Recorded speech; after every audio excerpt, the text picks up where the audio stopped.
성도 여러분 안녕하십니까? 오늘 저는 어버이날을 좀 맞이해서 큰 사랑이라는 제목으로 함께 은혜를 나누도록 하겠습니다. 먼저 제가 아주 오래전 대학교 기숙사에 있었던 경험을 좀 말씀을 드리겠습니다.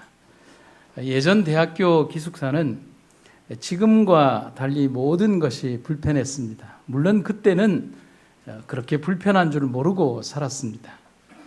방이 굉장히 좁은데 2층 침대를 2개 놓고 4명이 쓰는 이렇게 붙어 있는 책상이 있고 또 옷 넣는 4명의 기숙사생의 옷 넣는 장이 또 있고 그러면 그 사이 중간에 조그마한 공간이 나오는데 거기에는 난방용 연탄 난로가 있었습니다. 그래서 실제적으로 방에 들어가면 그냥 옆으로 이렇게 해서 자기 침대로 가는 공간 외에는 그렇게 딱히 나오지 않는 그런 기숙사였습니다. 조금 더 큰 방도 있기는 하지만 진짜 불편한 것은 따로 있었습니다. 그때 당시는 대학교 기숙사와 중고등학교 기숙사가 이렇게 나란히 붙어 있었고 그러다 보니까 화장실과 욕실을 같이 사용해야만 했습니다. 그런데 그 욕실이라는 것이 세수도 하고 빨래도 하고 그리고 샤워도 하고 목욕도 하는 이른바 다용도 공간이었습니다. 요즘과 달리 굉장히 발달된 거죠. 문제는 지금과 다른 것이라면 최신이 아니라는 것이 좀 문제지만 그런데 그때의 안식일 문화는 조금 엄격한 면이 있었습니다. 금요일 오후가 되면 대학교 기숙사나 중고등학교 기숙사나 전부 다 오후가 되면 청소를 했고요. 또 도방장이라고 하는 기숙사 최고의 권력자에게 청소 검사를 받아야 합니다. 저도 한때 도방장이었습니다. 군대처럼 잘 움직였는데 정말 반짝반짝하게 청소를 해야 통과가 됩니다. 그리고 그게 다 끝나면 점심을 먹고 목욕을 했습니다. 물론 여건이 되면 묵동까지 가서 목욕을 하지만 여러분들 아시다시피 삼육대학에서 묵동까지 가는 길이 그렇게 만만한 길이 아닙니다. 그래서 간단한 목욕이 가능한 기숙사 세면실에서 상당히 많이들 거의 대부분들이 목욕을 했습니다. 그런데 목욕을 하다 보면 정말 난감한 일들이 발생했습니다. 샤워를 하다 보면 여러분 당연히 옷을 벗고 하겠죠. 목욕도 하고 또 조그만 당이 있어서 어떤 형님들은 그 당 안에 들어가서 이렇게 하기도 합니다. 그런데 그 넓은 그 욕탕 안에서 여러 명의 젊은이들이 이제 목욕을 하고 있으면 아주 젊은 여자분들 몇 명이 빨래를 잔뜩 가지고 그 안에 들어와서 전혀 벗은 남자들을 개의치 않고 빨래를 하기 시작을 합니다. 성인 남자들이 샤워를 하건 목욕을 하고 있건 말건 별 상관을 하지 않고 그들의 일을 합니다. 빨래를 합니다. 그런데 문제는 대학생들 중에 저희처럼 나이가 어린 사람도 있었지만 군대를 갔다 온 형님이거나 대학원생 형님도 있었고 또 결혼을 했지만 공부를 위해서 기숙사에서 생활하는 나이 지긋한 아버지 같은 형님들도 있었습니다. 기절할 일이 벌어졌지만 여자분들은 별로 개의치 않고 빨래를 합니다. 그러면 어쩝니까? 남자들이 도망을 가야지요. 근데 이런 일들이 한 달 기준으로 마지막 주 혹은 그 전주를 중심으로 한 2번 정도씩 그런 난리가 좀 벌어졌습니다. 사정은 이랬습니다. 초등학교를 졸업한 아이들이 또 자신의 부모의 믿음과 자신의 선택에 따라서 먼 서울에 있는 삼육학교에 입학을 했습니다. 서울권에 있는 아이들은 통근하면 되지만 대부분의 아이들이 먼 곳에서 왔습니다. 이곳에 오기까지 참 곱게 자란 아이들, 눈에 넣어도 아프지 않은 아이들이 부모 곁을 떠나 서울로 또 기숙사로 들어온 것입니다. 그 아이들이 연탄 한 장을 갈아봤겠습니까? 그리고 이렇게 빨래를 해봤겠습니까? 그런 아이들이 빨래가 걱정인 엄마와 또 빨래에 익숙하지 않은 아이들의 마음이 합쳐져서 그 빨래를 안 하고 한 달 동안을 묵혀두는 것입니다. 그러면 제주도에서 이른 비행기를 타고 서울로 올라온 어머니, 기차를 타고 부산과 광주, 그리고 그보다 더 먼 곳에서 때로는 고속버스를 타고 온 젊은 엄마들, 그렇잖아요. 그때 나이를 봐야 30대 중후반 정도 아니겠습니까? 기숙사에 와서 아이들 빨래를 한 달치 빨래를 하는 겁니다. 기숙사에 세탁기가 있지만 언제부터인지 세탁기는 그냥 장식용품이지 작동이 되지 않았습니다. 저도 한 4년 있는 동안 한 번도 세탁기가 돌아가는 것을 본 적은 없습니다. 그리고 그것을 시간이 급한 엄마들이 언제 와서 그 한 달치 빨래를 거기에 기다려서 할 수 있겠습니까? 또래보다 조금 어린 대학생들이 혹은 자기와 나이가 거의 비슷한 대학원생 형님들이 벗은 채로 목욕을 하고 있지만 2-3시간 안에 그 많은 빨래를 하고 다시 비행기와 기차를 타야 하는 엄마들은 바쁩니다. 염체? 그런 거 없습니다. 미안함? 그런 거 없습니다. 대한민국 엄마들은 이미 그때부터 어벤져스였습니다. 그런 불편한 동거와 도망이 아주 자주 발생했지만 지금 기억에 저희 형님들이, 기숙사의 그 어른 형님들이 불평하는 소리를 듣지는 못했습니다. 좀 불편은 했지만 그냥 기숙사생들이 늦은 저녁에 목욕을 하거나 조금 미안하기는 하지만 안 씻고 교회를 가면 되니까요. 모두가 그때 공감한 것은 어머니의 사랑에 그저 공감할 뿐이었습니다. 아마도 지금 그때의 아이들은 40대 중반에 중년이 되었을 것이고 그때의 젊은 엄마들은 이제 70에 가까운 분들이 아마 되었을 것입니다. 물론 더 되신 분도 있겠고, 하지만 결론은 중령으로 성장한 그분들은 그런 어머니의 사랑으로 지금에 이르렀다는 사실입니다. 참 지금만 생각해도 가슴 뭉클한 장면입니다. 유교 경전에 보면 이런 말씀이 있습니다. 아, 슬프도다. 부모는 나를 낳았기 때문에 평생 고생만 했다. 시경의 이 글귀는 참 절묘하게도 부모님의 사랑을 잘 묘사하고 있습니다. 그리고 또한 성경은 이러한 사랑의 이 연결고리를 이렇게 표현을 하고 있죠. 많은 물도 이 사랑을 끄지 못하겠고 홍수라도 삼키지 못한다. 하나님이 세상을 창조하시고 사람을 만드시기 전에 온 세상을 6일 동안 만드시고 하나님 보시기에도 얼마나 아름다우셨는지 좋았더라를 거의 매일 반복하셨습니다. 여러분, 제가 거의 매일이라고 하는 것은 하루가 빠져 있기 때문에 그런 말씀을 드립니다. 그리고 6째 날 그렇게 아름답고 좋은 이 세상을 다스릴 존재인 사람을 만드시면서 하나님은 가장 감동적인 구절을 창세기 1장에 남겨두십니다. 우리의 형상을 따라 우리의 모양대로 우리가 사람을 만들자. 누구의 모양을 따라요? 하나님 자신의 형상과 모양을 따라. 누구와도 다른 존재, 어떤 창조물과도 다른 존재인 사람을 만드시면서 그분은 자신을 닮은 모습으로 사람을 만드셨습니다.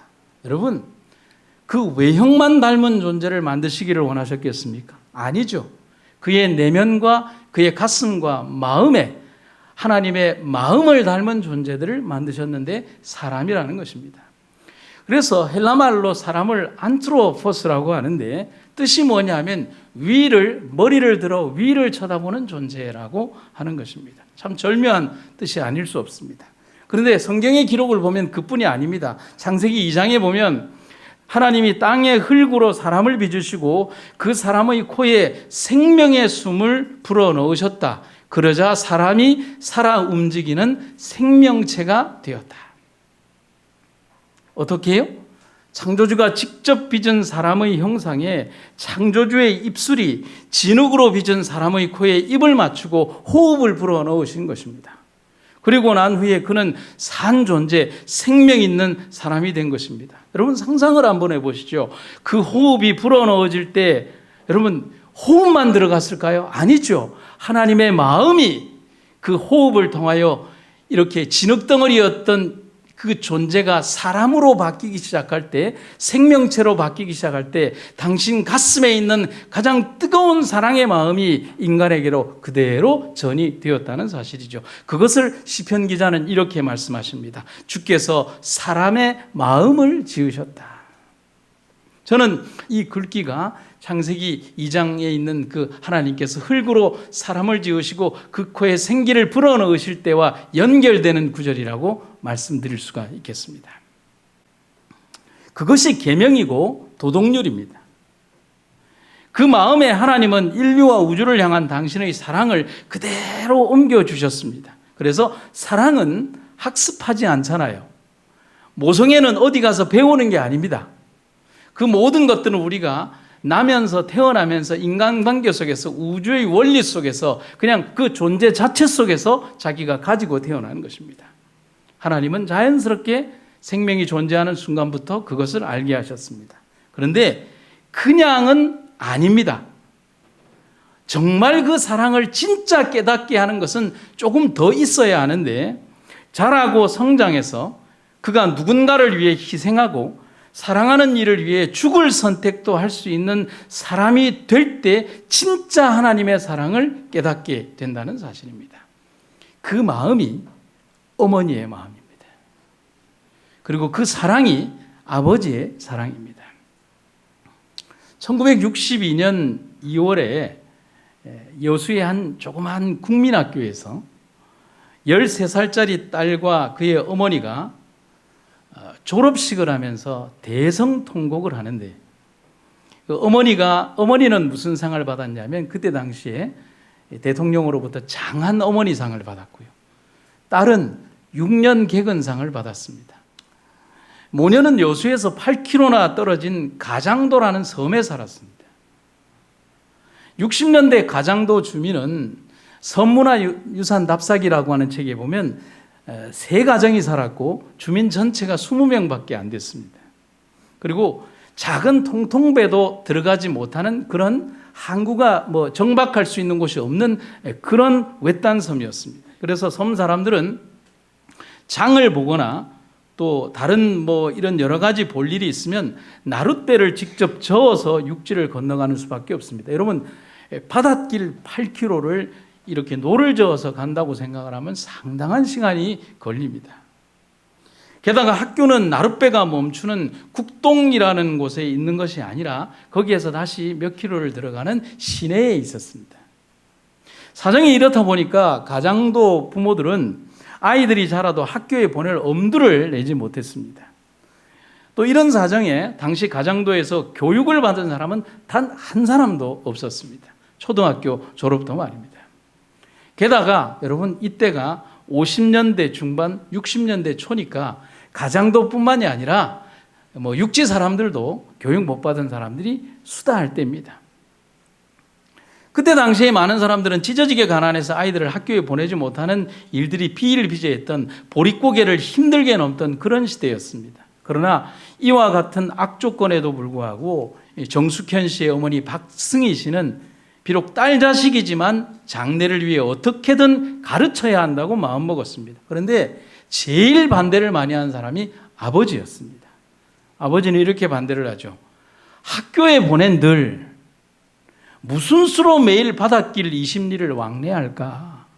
그리고 우리가 무슨 돈이 있어서.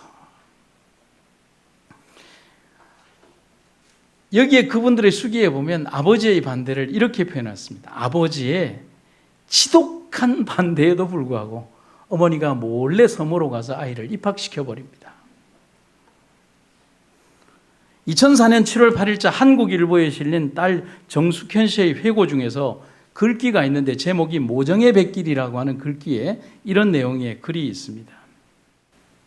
내 어머니 박승희는 그렇게 6년간 가장도에서 여수까지 20리 바닷길 노를 저었다. 시계는커녕 수탉도 없던 새벽, 어머니는 오직 바람 소리와 파도 소리로 그날의 날씨를 가늠하며 조각배를 띄웠다. 초등학교 3학년 때 태풍 사라로 산산조각이 난 배에 파편을 안고 통곡했던 어머니, 한겨울 추위에 갈라진 손등으로 여자도 배워야 한다는 일념만으로 파도를 헤쳐나갔던 어머니다. 새벽바람을 맞으며 아이를 학교에 데려다 놓고 다시 배를 타고 섬으로 와서 이 어머니는 밭일을 하다가 그리고 아이를 데리러 다시 노를 저었습니다. 처음에 아이는 엄마가 자기를 버리고 간다고 대성통곡을 했습니다. 왜 안 그렇겠습니까? 그렇게 배를 타면서 참 여러 개월 동안 아이도 울고 엄마도 울었던 적이 한두 번이 아니었다고 합니다. 박승희 어머니의 나룻배는 강풍이 불어도 눈보라가 몰아쳐도 6년 동안 단 하루도 쉬지 않았다고 합니다. 그래서 6년 세월 동안 어머니가 딸의 공부를 위해 열었던 백길이 자그마치 34,000리라고 합니다. 제가 이거를 계산을 해보니까 13,600km였습니다.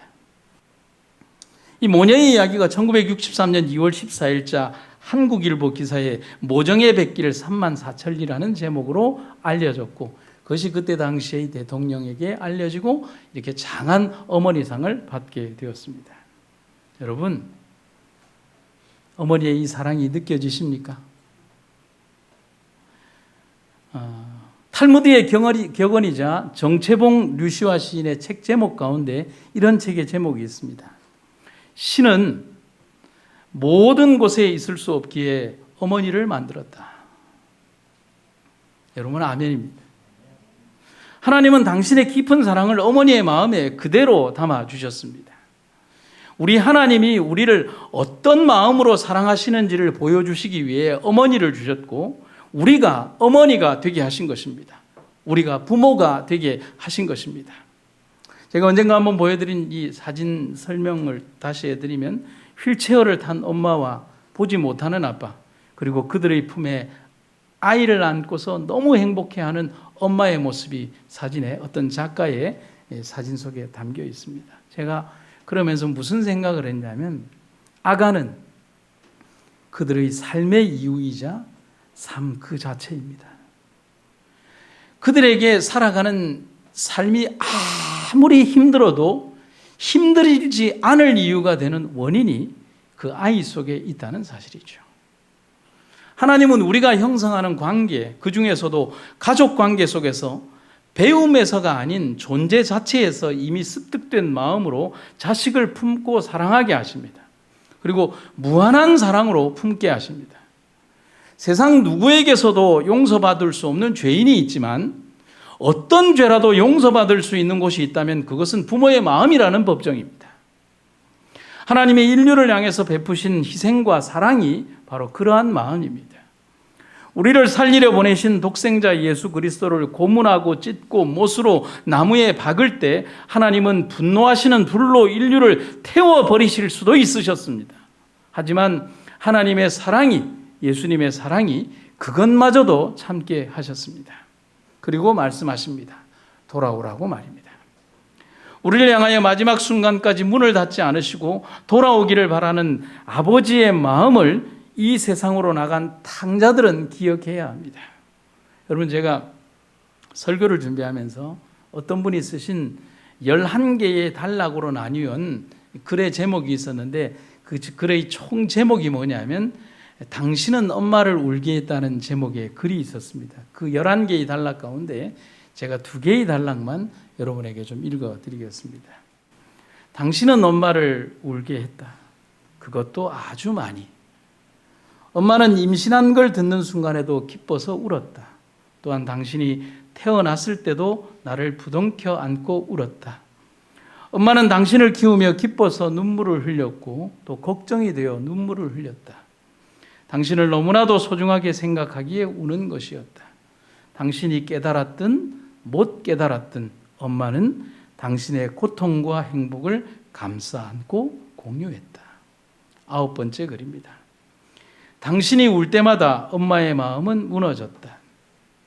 엄마에게는 우리의 울음소리만큼 슬픈 것이 없었고 우리 얼굴에서 떨어지는 눈물만큼 안타까운 것은 없었다. 엄마는 모든 사랑으로 우리 삶에 눈물이 사라지게 하려고 노력했고 그럼에도 우리에게서 눈물과 슬픔을 사라지게 해주지 못했을 때 당신의 가슴은 수많은 조각으로 찢어지는 아픔을 견뎌내야 했다. 여러분, 성경에서 등장하는 이야기, 그리고 우리 인생사 가운데서 가장 등장하는 가장 집요한 사랑의 이야기는 어머니의 사랑의 이야기입니다. 하나님의 사랑을 인간의 관점에서 가장 절묘하게 다른 두 이야기가 있습니다. 저는 그 두 이야기를 이렇게 생각을 합니다. 하나는 당자의 이야기고 하나는 수로보니게 여인의 이야기라고 하겠습니다. 왜 이 두 이야기를 연결을 하느냐면 이 두 이야기는 동일한 하나님의 사랑의 이야기를 인간의 눈높이에서 표현하는 것인데 관점이 다릅니다. 당자의 이야기는 하나님 아버지의 사랑의 이야기를 자녀의 관점에서 바라보고 느끼는 것이고, 수로보니게 여인의 이야기는 하나님의 사랑의 이야기를 부모의 관점에서 느끼고 바라보는 것입니다. 여러분, 그렇게 보면 조금 다르지만 같은 내용이라는 것입니다. 하지만 주제는 동일합니다. 자식을 향한 부모의 사랑의 이야기입니다. 이 두 이야기에는 직접적으로 단어가 언급되지는 않지만 분명히 느껴지는 단어들이 있습니다. 포기하지 않는 마음, 그리고 영적 치유와 육적 치유, 기다림, 장소나 거리에 구애되지 않는 사랑, 그리고 더러움과 치욕도 마다하지 않는 사랑의 선택이라는 것입니다. 그 모든 것이 부모의 마음, 어머니의 마음, 아버지의 마음 속에 있다는 사실입니다. 제가 한 목사님의 그 회고록에 있는 글을 읽어드리겠습니다. 대한민국에서 꽤 아주 유명한 목사님인데 제가 실명은 거론하지 않고 우리 교단의 목사님은 아니지만 그분의 고등학교 그리고 신학교 시절의 그 이야기를, 어머니에 관련된 이야기를 읽어드리겠습니다. 고3 때 목사가 되기 위하여 신학교에 입학하게 되었을 때 어머니께서 가장 기뻐하셨다. 그냥 기뻐하신 정도가 아니라 일어서서 춤을 추실 만큼 기뻐하셨다. 그런데 문제는 내가 어머니를 모시고 있었는데 신학교로 가게 되면 어머니 생활비를 어떻게 하느냐가 문제였다. 그래서 내가 어머님께 묻기를, 어머니 신학교 가는 것을 1년쯤 미루고 어머니 생활 대책을 세워두고 신학교로 갈까요? 하고 물었다. 내 말에 어머니는 펄쩍 뛸 듯이 반대하며 이러시기를, 야가 무슨 소리를 하냐, 하나님 일꾼 되려고 어렵사리 신학교를 가는데 이 어미 때문에 지장이 있어서 되겠느냐, 아무 염려하지 말고 가거라. 내가 진즉에 대책을 세워두었다. 이에 나는 어머니의 말만 믿고 그냥 신학교로 진학하였다. 그런데 한 학기 마치고 방학이 되어 대구집으로 내려갔더니 어머니가 계시지 않았다. 이웃집에 물었더니 글쎄 영주 어디에 계신다던데 나에게 연락할 수 있는 전화번호가 있으니 그리 연락을 해보시게 하였다. 그 번호로 전화를 드렸더니 영주 어느 집에 계신다기에 웬일인가 하여 영주로 찾아갔다. 그랬더니 영주 어느 집에서 계시는 것이었다. 그 시절에 하던 말로는 식모살이였다.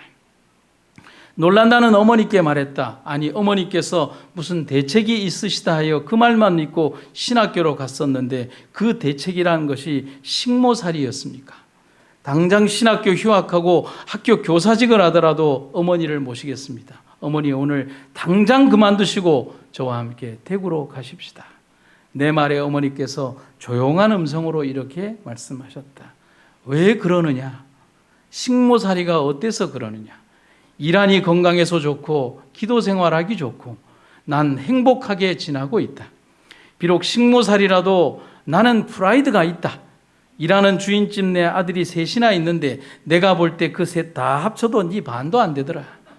나는 장차 한국교회 최고 목사를 길러낸 어머니가 될 거란 꿈을 가지고 살아가기에 날마다 즐겁게 지내고 있다. 그렇게 좁은 소견으로 생각지 말아라. 그 어머니의 염원과 기도와 희생으로 아들은 정말 대한민국에서 정말 유명하고 훌륭한 목사님이 되시고 지금도 그렇게 활동하고 계십니다. 여러분, 자식을 향한 어머니의 사랑 속에서 정말 큰 사랑을 보십니까? 여인이 어찌 그 젖먹는 자식을 잊겠느냐라고 하신 말씀처럼 하나님의 사랑은 그보다 더 큰 사랑이라는 사실을 잊지 마시기를 간절히 바랍니다.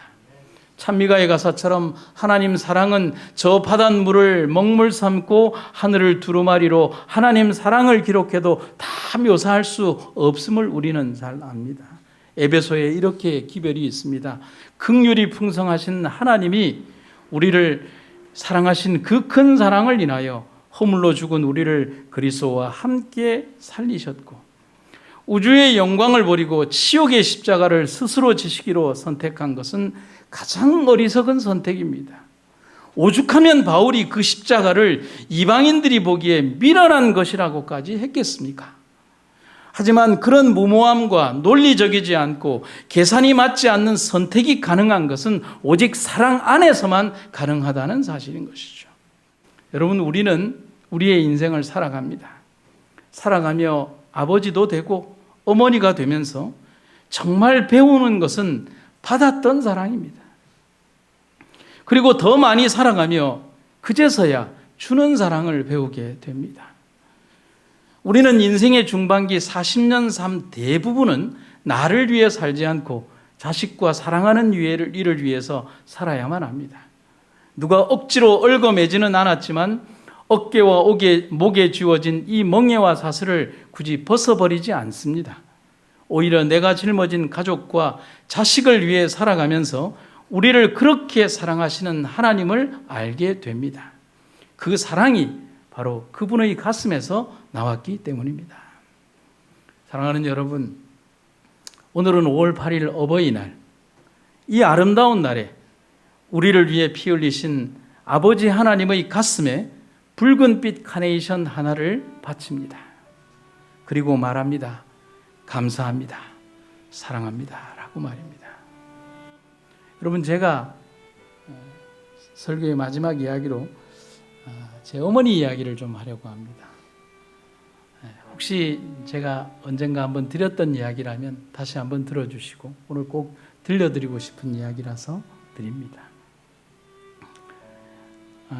아버지와 함께 장사를 하시다가 어머니가 홀로 되시고 오랜 세월 혼자 장사를 하시면서 저를 신학교에서 공부를 시키셨습니다. 그러다 보니 한 번도 새 것을 써보지 못하신 분이 저희 어머니였습니다. 어느 날 집에 와서 어머니가 목욕을 하고 이렇게 옷을 갈아입으시는데 옷이 안에 있는 내복이 다 헤어졌더라고요. 그것을 기워 입었죠. 뭐 옛날에는 그렇게 어머니들이 많이 하셨잖아요. 이제는 연로하셔서 몸도 아프시고 하셔서 장사를 그만두고 조그만 전셋집으로 이사를 가는데 제가 보기에는 하나도 가져갈 짐이 없어요. 근데 어머니는 다 가져간다는 거예요. 왜냐하면 안 가져가면 사야 하니까. 그래서 제가 사남매 중에 제일 막내인데 뭐 누님들이나 형님들의 사정도 있지만 제가 어머니에게 제가 살림을 모두 장만해 드리고 싶었습니다. 그런데 봉급이 너무 적었어요. 그때 당시 제가 첫 봉급이 제 기억으로 아직도 그 영수증이 있는데 37만 원이 지켜져 있었거든요. 그래서 제가 참 집사람에게 미안하지만 그렇게 했으면 좋겠다고 하니까 저희 집사람이 너무 흔쾌하게 그렇게 하자고 해서 지금 여러분 31번 버스 종점 저기 해운대에 가면 리베라 호텔이라고 있는데 거기에 이제 전자제품 매장에 가서 모든 제품들을 12개월 할부로 샀습니다. 그때 당시는 이 카드 결제가 안 돼서 뭐 이렇게 신용 보증하고 뭐 이렇게 했어야 했습니다. 그런데 그 12달 동안 한 번도 쪼들린다는 생각을 해본 적이 없습니다. 그런데 여러 개의 살림살이들 가운데에서 제가 정말 사드리고 싶었던 것은 세탁기였습니다. 어머니가 장사를 하시면서 상당히 많은 양의 빨래들을 이렇게 해야 될 그런 직업이었는데 근데 그 평생 고장난 세탁기를 가지고 많은 이불 빨래를 거의 손으로 하셨어야만 했습니다. 그래서 제가 저희 집사람과 이렇게 다 결정을 하고 어머니에게 가서 자신 있게 뭐 사드릴 때는 자신 있잖아요. 그래서 엄마, 내가 다 사줄게. 어머니가 그럽니다. 야가 무슨 소리야 너. 내가 새 거가 무슨 필요가 다 필요 없다. 엄마, 이거 가스레인지 이거 다 됐, 이거 못 쓴다 이거. 내가 가스레인지 사줄게. 야가 무슨 얘기를 나눠. 가스레인지 쓸 수 있지. 근데 야야, 가스레인지는 린나이가 좋다더라. 그래서 린나이 이렇게 적고요. 엄마, 이 냉장고 이거 넣으면 밖에 있는 것보다 빨리 쉬는 이 냉장고 필요 없다. 내가 냉장고 사줄게. 야가 무슨 소리를 나노? 냉장고가 내가 무슨 필요가 있노? 그냥 북덕북덕 끓여 먹으면 되지. 저희 어머니 표현이 북덕북덕이거든. 야, 그런 소리 하지 마라. 근데 야야, 냉장고는 삼성이 좋다더라. 삼성 저거. 그때 저희 집에 이제 어머니가 테레비를 이렇게 보셨는데, 그 테레비가 옛날 테레비들이 이렇게 맞아야 나오는 테레비 있지 않습니까? 그래서 엄마, 눈도 안 좋은데 내가 테레비 사줄게. 어머니가 펄쩍 화를 내십니다. 야가 무슨 소리를 나노? 테레비 그냥 보면 되지. 내가 뭐 테레비 보나? 막 화를 내시더니만, 야야, 테레비는 20인치는 돼야 되겠더라.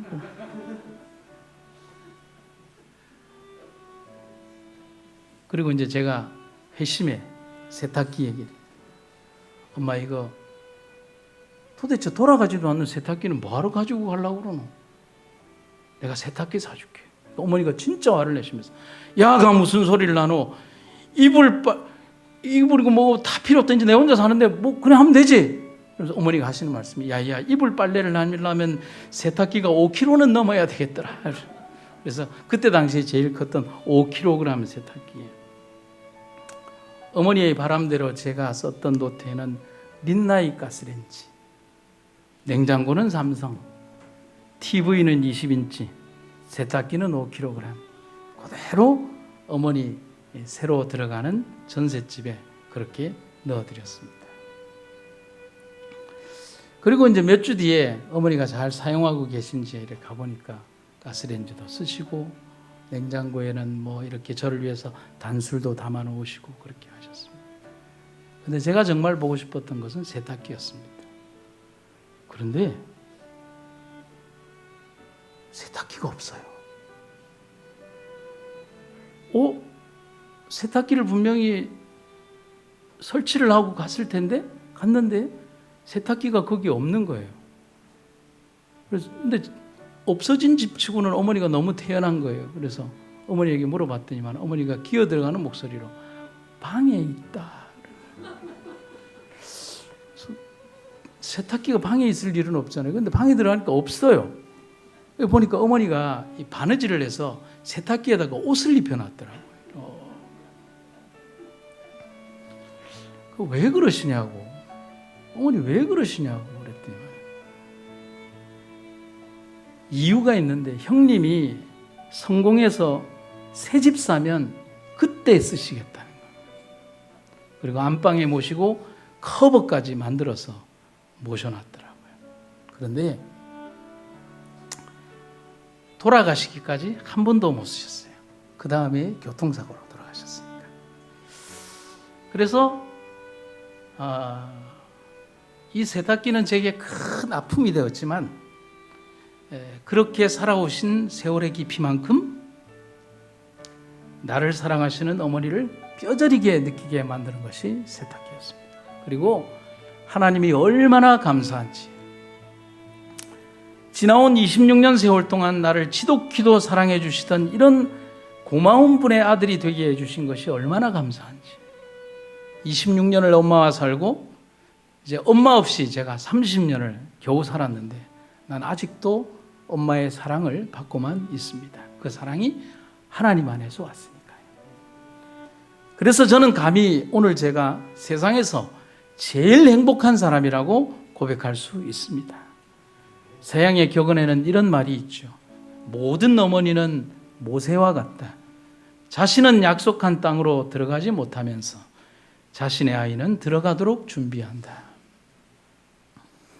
세상에서 가장 진한 향기, 어머니의 사랑의 향기.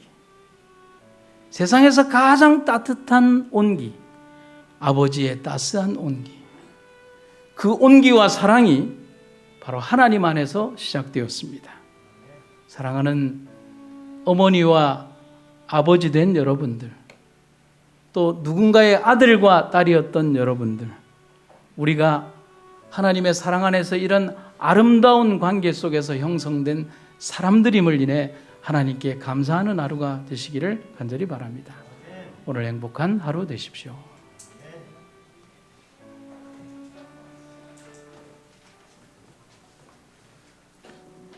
이 땅에 아버지와 어머니의 아들과 딸로 태어나 한 인생을 살아가게 하신 주의 은혜를 감사드립니다. 그 은혜도 감사한데 이제 우리가 아버지와 어머니가 되어 누군가를 그렇게 사랑할 수 있게 하신 주의 은혜를 감사드립니다. 하나님 사랑이 얼마나 깊은지 우리는 아무리 오랜 세월을 지나도 다 알 수 없겠지만, 그러나 우리를 사랑하셨던 어머니의 사랑과 아버지의 사랑을 바라보며 아주 조금 먼지만큼은 알게 됩니다. 사랑하는 아버지, 우리의 삶이 하늘에 이르기까지 우리를 놓지 마시고 영원히 우리를 사랑하시는 주님과 함께 꼭 만나서 우리 함께 살아가게 하여 주시옵소서.